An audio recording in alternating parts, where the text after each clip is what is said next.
আসসালামু আলাইকুম রহমতুল্লাহ। আমি আপনাদেরকে এমন একটি হাদিস শুনাইতে চাচ্ছি। এই হাদিসটি শুনে আমাদের হৃদয়ে কম্পিত হওয়া উচিত। এই হাদিসটি আজকে আমাদের মাদ্রাসায় তালিম হয়েছিল, কেননা আমি এই হাদিসটা আপনাদেরকেও শেয়ার করি।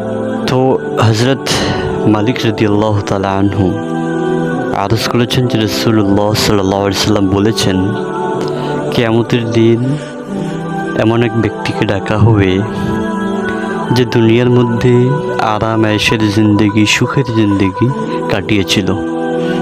তখন আল্লাহ রাব্বুল আলামিন তাকে জাহান্নামের মধ্যে একটা ডুবকি দিবেন।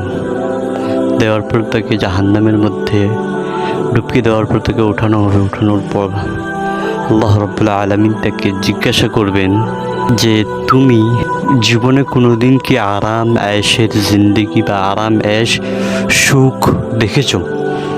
সেই ব্যক্তিটা বলবে যে খোদার কসম করে বলছি, আল্লাহ তাআলার কসম করে বলছি যে আমি জীবনে কোনো দিনও সুখ কাকে বলে দেখি নাই।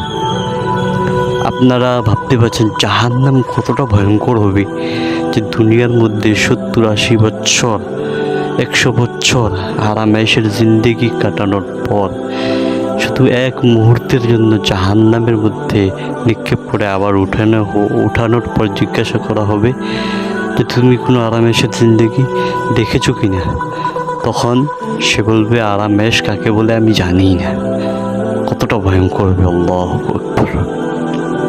আরেক ব্যক্তিকে ডাকা হবে, সেই ব্যক্তিকে জিজ্ঞাসা করা হবে তুমি দুঃখের বা কষ্টের জিন্দেগি দেখেছো? বুঝতে সেই ব্যক্তির অনেক কষ্ট, অনেক দুঃখ কেটেছিল দুনিয়ার মধ্যে।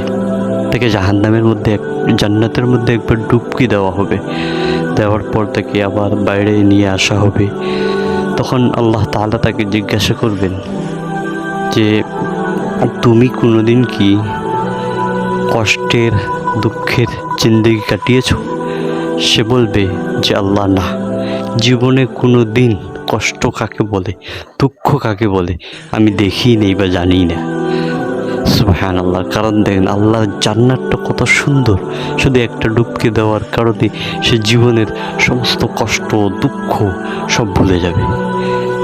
আল্লাহ আমাদেরকে সেই জান্নাতে যাওয়ার তৌফিক দেব, আর ভয়ঙ্কর জাহান্নাম থেকে বাঁচার তৌফিক দেব।